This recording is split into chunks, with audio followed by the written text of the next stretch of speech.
Hi అండి. చేపల మార్కెట్కి వెళ్ళి పెద్ద బొచ్చు చేప తీసుకొచ్చేసానండి.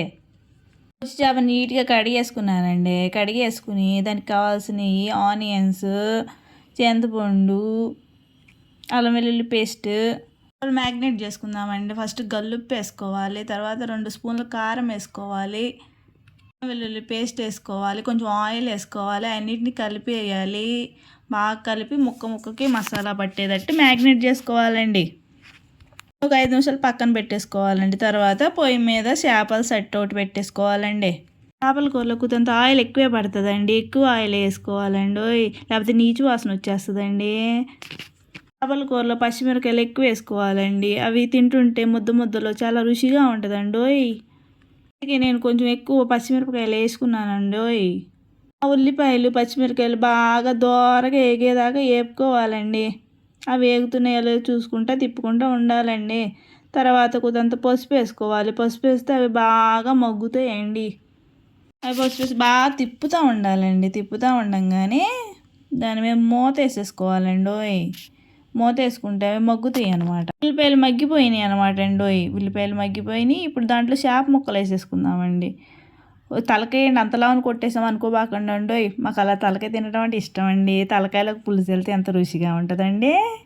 ఒక ముక్క సెట్ అడుగున అంటుకోకుండా పెట్టుకుంటూ ఉండాలండి.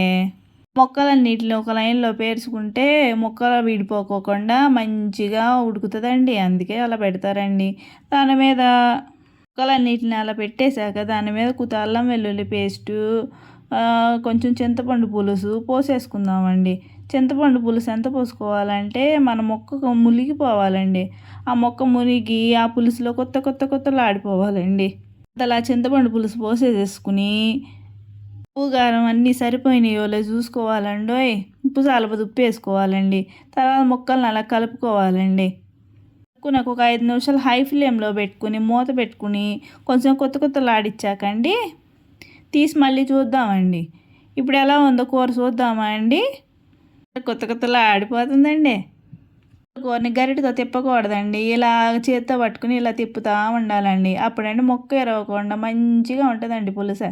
ఇప్పుడండి సిమ్లో పెట్టేసుకునండి మూత పెడదామండి. మళ్ళీ కొంచెంసేపు అయిన తర్వాత ఓపెన్ చేసి చూద్దామండి. చేపల కూర బాగా ఉడికిపోయిందండి, పులుసు అంతా చిక్కబడిపోయింది. ఇప్పుడు కొత్తిమీర వేసేసుకుని ఇంకోసారి ఇలా తిప్పేసుకుందామండి. అలా తిప్పేసుకుంటే డబ్బా అసలు ఆ వాసనకండి నా ముక్క అదిరిపోతుందండి, నా నోరు ఊరిపోతుందండి. ఎంత బాగుందోనండి. ఆకలి వేసేస్తుందండి, నేను అన్నం పెట్టుకు తినేస్తున్నానండి. అన్నం పెట్టేసుకుంటున్నానండి. అన్నం పెట్టేసుకుని చేపల కూర వేసుకు తింటుంటే ఎంత బాగుందో, అసలు నోరు ఊరిపోతుందండి.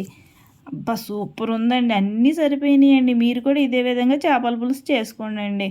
వీడియోస్ నచ్చితే సబ్స్క్రైబ్ చేసుకోండి.